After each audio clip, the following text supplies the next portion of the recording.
ഈശോ മിശിഹായ്ക്ക് സ്തുതിയായിരിക്കട്ടെ. എൻ്റെ പേര് റോസ് മരിയ. എല്ലാവരുടെയും വിശ്വാസങ്ങളെ ഞാൻ ബഹുമാനിക്കുന്നു. എന്നാൽ അതിലുള്ള വിഷങ്ങളെ ഇതിനുമപ്പുറം സഹിക്കാൻ വയ്യ. എൻ്റെ കുഞ്ഞു മക്കൾക്ക്, എൻ്റെ ഭാരതത്തിനായി. മതവർഗീയത കുത്തിനിറച്ച് ഇന്ത്യയെ നശിപ്പിക്കാൻ ശ്രമിക്കുന്ന, മറ്റുള്ളവരുടെ വിശ്വാസങ്ങൾക്ക് നേർക്ക് കാർക്കിച്ചു തുപ്പുന്ന എൻ്റെ കുഞ്ഞുമക്കളിൽ ദൈവവിശ്വാസത്തെ സ്വന്തം രക്ഷയ്ക്ക് പകരം സ്വന്തം അന്തസ്സ് പ്രകടിപ്പിക്കാനുള്ളതാണെന്ന് പഠിപ്പിക്കുന്ന മതനായകന്മാർക്ക് എൻ്റെ ചെറിയ അറിവിൽ ഒരു ചെറിയ മറുപടി. ഞാനൊരു പുതിയ വിശ്വാസി ആയതുകൊണ്ട് കളിയാക്കലുകളും തെറിവിളികളും കൂടുമെന്നറിയാം. യാതൊരുവിധ പ്രശ്നങ്ങളുമില്ല. മാനസിക ശാരീരിക പീഡകളെ ഭയക്കുന്ന ഭീരുവല്ല റോസ് മരിയ. മറിച്ച് എന്തും നേരിടാൻ കരുത്തുള്ള എൻ്റെ ഈശോയെ ചങ്കിൽ ചുമക്കുന്ന ഒരു നിസ്സാരയായ ക്രിസ്ത്യാനിയാണ്. ഇനി കാര്യത്തിലേക്ക് കിടക്കാം. യൂട്യൂബിൽ മതപരമായ കാര്യങ്ങൾ സെർച്ച് ചെയ്താൽ ശശികല ടീച്ചറിൻ്റെയും ഗോപാലകൃഷ്ണൻ സാറിൻ്റെയും ഷക്കീർ നായിക് സഹോദരൻ്റെയും വീഡിയോകളേ ഉള്ളൂ.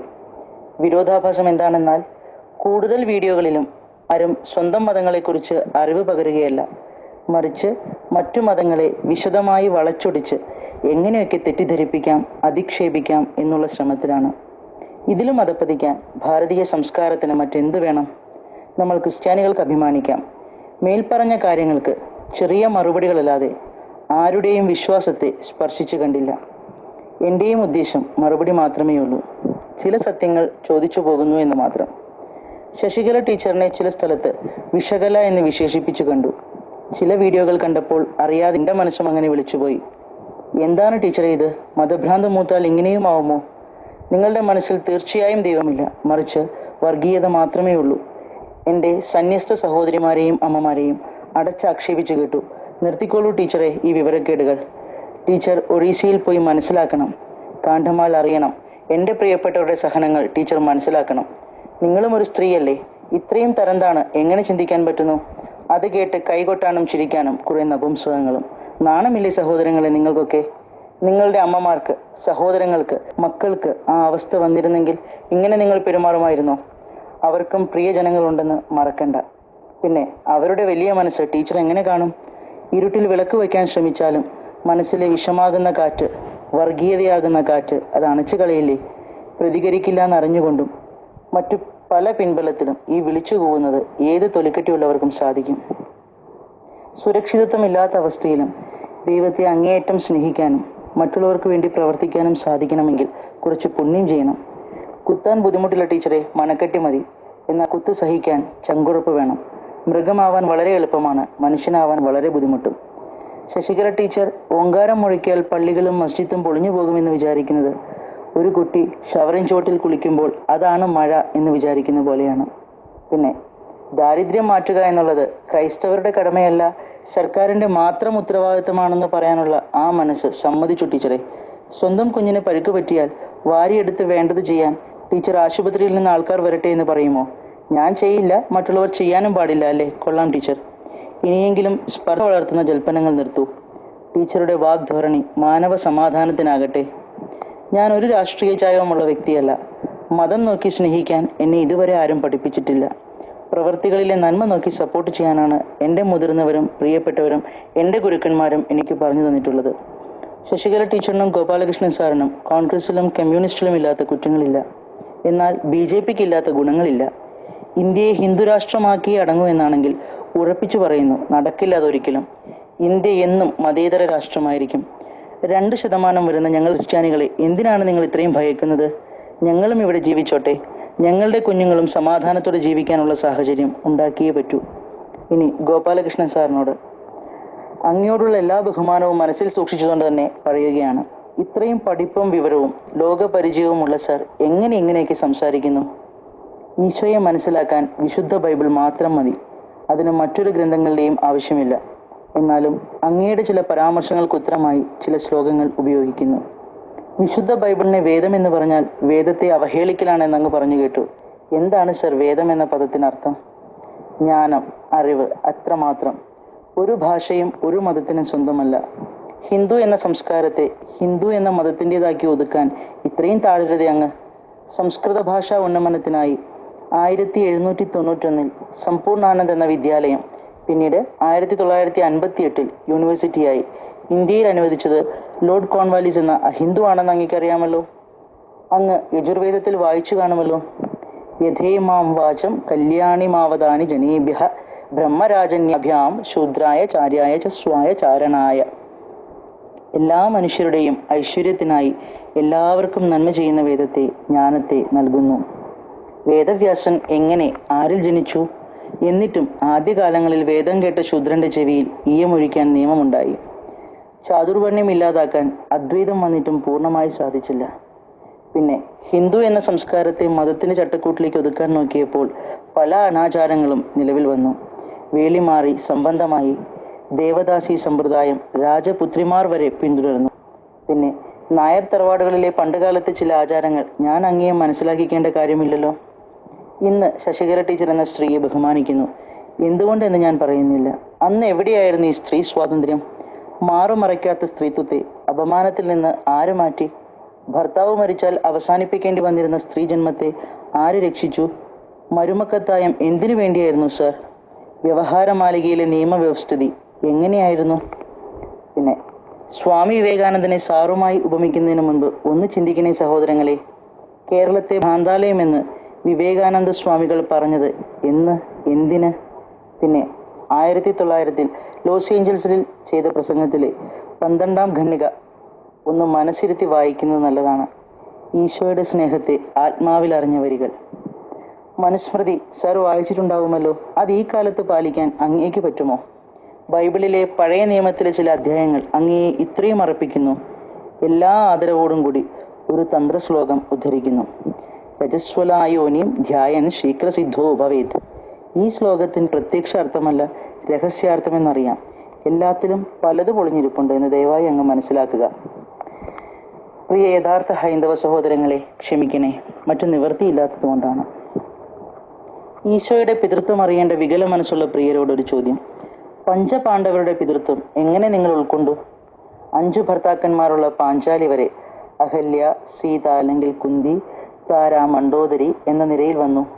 അവർ എങ്ങനെ പഞ്ചകന്യകകളായി? അഹല്യ, ദ്രൗപദി, സീത, താര, മണ്ഡോദരി, പഞ്ചകന്യാ സ്മരേ നിത്യം പഞ്ചപാദക ദാശനം. ഈ ശ്ലോകം എങ്ങനെ വന്നു? 12 വർഷം ഭർത്താവിൻ്റെ അസാന്നിധ്യത്തിലും ഭർത്തൃസ്നേഹത്തിൽ ഉറച്ചു നിന്ന് ഭർത്തൃവീട്ടുകാരെ നോക്കിയ ലക്ഷ്മണപത്നി ഊർമിളയുടെ സ്ഥാനം എവിടെ? അഗ്നിസാക്ഷിയായി പരിണയിച്ച ഭാര്യ സീതാദേവിയെ ഗർഭാവസ്ഥയിൽ രാജ്യത്തിനു വേണ്ടി നിഷ്കരണം ഉപേക്ഷിച്ച ശ്രീരാമചന്ദ്രസ്വാമി എങ്ങനെ ആരാധ്യപുരുഷനായി? അങ്ങ് ചോദിച്ചു, ദൈവപുത്രനായിട്ട് എന്തിന് ദൈവം ഇത്രയും വേദന കൊടുത്തെന്ന്.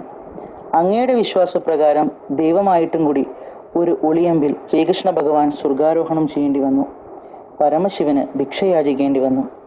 ബ്രഹ്മദേവന് ഒരു ക്ഷേത്രം പോലും ഇല്ലാത്ത അവസ്ഥ വന്നു. എല്ലാത്തിനും എല്ലാവർക്കും ഉത്തരമുണ്ട്. വേണ്ട സാർ, നമുക്ക് പരസ്പരം ചെളിവാരി അറിയണ്ട. മതങ്ങളിലെ വൈരുദ്ധ്യത്തെ ബഹുമാനിക്കാം, ആത്മീയ ഏകത്വത്തിൽ അഭിമാനിക്കാം, പരസ്പരം അംഗീകരിക്കാം. നമ്മുടെ കുഞ്ഞുമക്കൾ, വരും തലമുറ സമാധാനത്തോടെ ജീവിക്കട്ടെ. ഇനി അങ്ങ് പൗത്തിൽ പിതാവിനെ വിമർശിച്ചു കേട്ടു. എന്തടിസ്ഥാനമുണ്ട് ഇതിനൊക്കെ? ഒരു കൂട്ടർക്ക് എന്തുമാവാം എന്ന നിയമം ഇന്ത്യയിലില്ല. Money power, muscle power, man power അല്ല ഇന്ത്യയിൽ നീതി നടപ്പാക്കുന്നത്.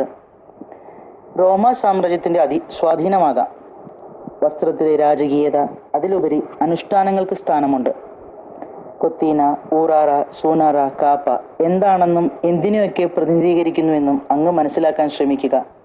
ഏത് രാജാവാണെങ്കിലും മേൽക്കുപ്പായം ധരിച്ച് അമ്പലത്തിനുള്ളിൽ പ്രവേശിക്കാൻ പറ്റുമോ? ഇല്ല, അത് നിങ്ങളുടെ ആചാരം, ഇത് ഞങ്ങളുടെ. പിന്നെ അരമന, അത് സഹിക്കാം. ആശ്രമം എന്ന പേര് നൽകി ഹൈടെക് പഞ്ചനക്ഷത്ര സന്യാസാശ്രമങ്ങൾ ആരാണ് സർ ഈ ലോകത്തിന് കാണിച്ചു കൊടുത്തത്? ബിഷപ്പിനെയും പരിശുദ്ധ പിതാവിനെയും വരെ അങ്ങേയറ്റം അടച്ചാക്ഷേപിച്ചാൽ സഹിച്ച് കേട്ടു നിൽക്കുന്നത് തിരിച്ചു പറയാൻ ഇല്ലാഞ്ഞിട്ടല്ല, അറിയാഞ്ഞിട്ടുമല്ല. മറിച്ച് ഒരുപാട് പേർ അവഹേളിച്ച, കാർക്കിച്ചു തുപ്പിയ, പിച്ചു ചീന്തിയ, എന്നിട്ടും സഹിച്ച ക്രൂശിതനാഥനെ ഓർത്ത് മാത്രമാണ്. ഹൃദയം തുറന്ന് സ്നേഹിച്ച രക്ഷകന് അന്യൂജരാവാനാണ്. പിന്നെ മതപരിവർത്തനം, ഇത് കേട്ടുമടുത്തു. ഒരടിസ്ഥാനവുമില്ലാത്ത ആരോപണം. അങ്ങയോടൊന്ന് ചോദിക്കട്ടെ, മാതാ അമൃതാനന്ദമയിക്ക് വിദേശത്ത് പോയി പ്രഭാഷണം നടത്താം. ഹരേ രാമ ഹരേ കൃഷ്ണ സംഘാടകർക്ക് എവിടെയും പ്രവർത്തിക്കാം. ശ്രീ രവിശങ്കറിന് പ്രാണായാമം ഉൾപ്പെടെ എല്ലാം എവിടെയും അഭ്യസിപ്പിക്കാം. വിദേശത്തു നിന്ന് കൊണ്ടുവരുന്ന ഡോളറുകളുടെ മൂല്യം കൂടുന്തോറും ഇവിടെ ബഹുമാനവും കൂടും. എന്നാൽ ഞങ്ങൾ പാവം ക്രിസ്ത്യാനികൾ ഒന്നുറക്കെ ഞങ്ങളുടെ ഈശോയെ ഒന്ന് സ്നേഹിച്ചാൽ, ക്രൂശിത രൂപം സ്ഥാപിച്ചാൽ, നല്ല സന്ദേശങ്ങൾ പങ്കുവച്ചാൽ വർഗീയതയായി. മതപരിവർത്തനം ഞങ്ങളുടെ അജണ്ടയിലില്ല. എന്നാൽ തീർച്ചയായും ആ ദിവ്യ ദൈവിക സ്നേഹം പ്രചരിപ്പിക്കലും പങ്കുവെക്കലും ഉണ്ട്. അത് നിർത്താൻ ഒന്നിനും ഒരാൾക്കും സാധിക്കില്ല. അത് ഞങ്ങളുടെ സ്വാതന്ത്ര്യം, സന്തോഷം, ജീവിതം. അങ്ങ് സത്യവേദ പുസ്തകമായ വിശുദ്ധ ബൈബിൾ തർക്കിക്കാനല്ലാതെ ഒന്ന് മനസ്സ് തുറന്നു വായിക്കൂ. ആത്മപരിവർത്തനത്തിന് നല്ലതാണ്. അങ്ങ് പറയാറില്ലേ, ഏതെങ്കിലും ഗ്രന്ഥമെടുത്ത് ഇന്ന അധ്യായം ഇത്രാമത്തെ വരി എന്ന് പറഞ്ഞ് ആൾക്കാരെ തെറ്റിദ്ധരിപ്പിക്കുന്നുവെന്ന്. ശരിക്കും അങ്ങല്ലേ ഇത് ചെയ്യുന്നത്? വിശുദ്ധ ബൈബിളിലെ തിരുലിഖിതങ്ങളും തിരുവചനങ്ങളും വളച്ചൊടിച്ച് തെറ്റായ രീതിയിൽ അവതരിപ്പിക്കുക. അങ്ങയുടെ ചില പരാമർശങ്ങൾ ഓർക്കുമ്പോൾ ചിരിക്കണോ കരയണോ എന്നറിയുന്നില്ല. നാഹും പ്രവാചകൻ അശ്രീയയുടെ തലസ്ഥാനമായ നിനവയെ പറ്റി പറയുന്നത് സാറിന് പെൺകുട്ടിയായി തോന്നി. എന്തിനാണ് ബഹുമാന്യനായ അങ്ങ് ഇങ്ങനെ തരം താണ പ്രസ്താവനകൾ നടത്തുന്നത്? പിന്നെ വിശുദ്ധ ചാവറയച്ചനെ അങ്ങ് പാപിയെന്ന് വിശേഷിപ്പിച്ചു കേട്ടു. ഇതിനൊക്കെ എന്ത് മറുപടി പറയാനാണ്? വിവരക്കേട് ദൈവം പൊറുക്കട്ടെ. ആദ്യത്തെ സംസ്കൃത വിദ്യാലയം ആരാണാവോ സമ്മാനിച്ചത്? കൂടാതെ അശരണരെയും ആരുമില്ലാത്ത വൃദ്ധജനങ്ങളെയും രോഗികളെയും ഈ കേരളത്തിൽ ആദ്യം സംരക്ഷിച്ചത് അങ്ങ് ആക്ഷേപിച്ച ആ വിശുദ്ധനാണെന്നെങ്കിലും മറക്കാതിരുന്നാൽ നന്നായിരുന്നു. കേരളത്തിലെ ആത്മീയ, സാംസ്കാരിക, സാഹിത്യ സേവന മേഖലകളിൽ വിശുദ്ധ ചാവറയച്ചൻ്റെ സംഭാവന ഏറ്റവും ഉന്നതിയിലാണ്. സാംസ്കാരിക നായകന്മാരുടെ പട്ടികയിൽ ഉൾപ്പെടുത്താത്തത് ഒരുപക്ഷെ ക്രിസ്ത്യാനി ആയതുകൊണ്ടായിരിക്കുമല്ലേ? അല്ലെങ്കിലും ഇനിയിപ്പോൾ സാംസ്കാരിക നവോത്ഥാന നായകർക്ക് സ്ഥാനമില്ലല്ലോ. മതവർഗീയർക്ക് പിടിച്ചു നിൽക്കാം. മറ്റൊരു തരത്തിൽ ചിന്തിച്ചാൽ ഒരു കൂട്ടർക്ക് എന്തും സാധ്യം. സർ, ഒരു കുഞ്ഞ് ജനിക്കുമ്പോൾ ആ കുഞ്ഞിനെ നോക്കി ആർക്കും ഏത് മതം എന്ന് പറയാൻ പറ്റില്ല. എല്ലാവരും തുല്യരാണ്. ക്രിസ്തീയ പുരോഹിതർക്ക് ബ്രഹ്മചര്യം സാധിക്കണമെങ്കിൽ പുരുഷ ഹോർമോൺ ഇല്ലാത്തവരാവണം. ഹിന്ദു സന്യാസികൾക്ക് അപ്പോൾ ഹോർമോൺ ഇല്ലേ സാർ? പണ്ടുള്ളവരാണെങ്കിൽ വജ്രോളി മുദ്ര, സ്ത്രീ ആണെങ്കിൽ സഹജോളി മുദ്ര അഭ്യസിച്ചിരുന്നു എന്നൊക്കെ പറയാം. സർ, ഈ അബദ്ധങ്ങൾ പറയുന്ന നേരത്ത് ഹിന്ദു ഗ്രന്ഥങ്ങളെ, അവയിലെ സന്ദേശങ്ങളെ പറ്റി അങ്ങേക്ക് പറഞ്ഞുകൂടെ? 4-5 തിരുവചനമെങ്കിലും അറിയാത്ത ഒരു ക്രിസ്ത്യാനി പോലും ഉണ്ടാവില്ല. ശ്രീമദ് ഭഗവത്ഗീതയിലെ 4 വരിയെങ്കിലും ചൊല്ലാൻ അറിയുന്ന എത്ര ഹിന്ദുക്കളുണ്ട്? ചെയ്യുന്ന ആചാരങ്ങളുടെ അർത്ഥം ചോദിച്ചാൽ പറയാൻ സാധിക്കുന്ന എത്ര ഹിന്ദു സഹോദരങ്ങളുണ്ട്? ചൊല്ലുന്ന ജപമാലയിലെ 108 കാരണം എന്തെന്നറിയുന്ന എത്ര പേരുണ്ട്? ആദ്യം ഇതൊക്കെ പരിഹരിക്കൂ. ഹിന്ദുവിന് അഭിമാനിക്കാൻ പലതുമുള്ള UP-യിലെയും ബീഹാറിലെയും അനാചാരങ്ങളും അക്രമങ്ങളും നിർത്താൻ ശ്രമിക്കൂ. കുഞ്ഞുങ്ങളെ അഭ്യാസമുറകൾ പഠിപ്പിക്കാൻ ശ്രദ്ധ കാണിക്കുന്നതിന് മുൻപ് അറിവ് പകർന്നു കൊടുക്കൂ. യുദ്ധം ചെയ്യാനുള്ള ശക്തിയല്ല കുഞ്ഞുങ്ങൾക്ക് വേണ്ടത്. പരസ്പരം സ്നേഹവും സമാധാനവും കൈമാറാനുള്ള സഹിഷ്ണുതയാണ് വേണ്ടത്. ഇന്ത്യ മതേതര രാജ്യമായതുകൊണ്ട് ഹിന്ദു മാടമ്പികൾക്ക് ഹൈന്ദവ രാഷ്ട്രമാക്കാൻ സാധിച്ചില്ല. മുഗൾ സാമ്രാജ്യത്തിന് മുസ്ലിം രാഷ്ട്രമാക്കാനും സാധിച്ചില്ല. ഈസ്റ്റ് ഇന്ത്യ കമ്പനിക്ക് ക്രിസ്ത്യൻ രാഷ്ട്രമാക്കാനും സാധിച്ചില്ല. കയ്യൂക്കുള്ളവൻ കാര്യക്കാരനാവാൻ ചങ്കൂറ്റമുള്ള ഒരു ഇന്ത്യക്കാരനും കൂട്ടുനിൽക്കില്ല. സ്വയം സേവകരല്ല, പരസേവകരാണ് ഈ രാജ്യത്തിൻ്റെ വെളിച്ചം. ക്രിസ്ത്യൻ മിഷണറിമാരുടെ സഹായം, സേവനം സ്വീകരിക്കാം. എന്നാൽ അവരെ ആക്ഷേപിക്കണം. എന്ത് ന്യായമാണ് സാർ പറയാനുള്ളത്?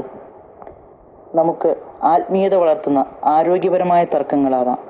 എന്നാൽ അവഹേളനങ്ങൾ, മുറിപ്പെടുത്തലുകൾ ഒഴിവാക്കാം. റോബർട്ട് ഡി നോവലി എന്ന ജെസ്യൂട്ട് പാതിരി മധുരയിൽ വന്ന് സംസ്കൃതം പഠിച്ച് മതപരമായ തർക്കങ്ങൾ, ശാസ്ത്രത്വവാദങ്ങൾ നടത്തി അവിടുത്തെ ബ്രാഹ്മണ പണ്ഡിതരെ വരെ അമ്പരിപ്പിച്ചിട്ടുണ്ട്. അന്നും ഇന്നും ഉപദ്രവിച്ചും പേടിപ്പിച്ചും പ്രലോഭിപ്പിച്ചും ചിലരെ ഒഴിവാക്കുന്നു. ഒരു ക്രിസ്ത്യാനിയും ആരുടെയും മതം മാറ്റിയിട്ടില്ല.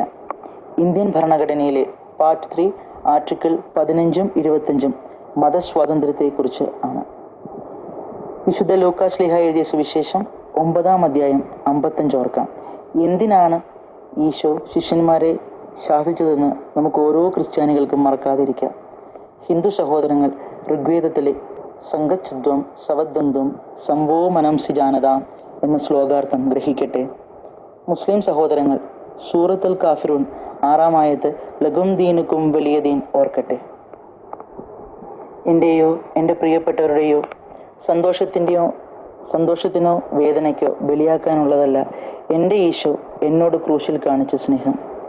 എന്നെ ഏറ്റവും അധികം സ്നേഹിക്കുന്ന എൻ്റെ ഈശോയെ ഏറ്റവും അഭിമാനത്തോടെ നെഞ്ചോട് ചേർത്ത് പിടിച്ചും ആ തിരുമുറിവുകളിൽ ഏറ്റവും സ്നേഹത്തോടെ ചുംബിച്ചുകൊണ്ടും ഈ ലോകം മുഴുവൻ കേൾക്കുന്ന ശബ്ദത്തിൽ എൻ്റെ ഈശോയ്ക്ക് സ്തുതി പറഞ്ഞുകൊണ്ടും ഈശോയുടെ റോസ് മരിയ.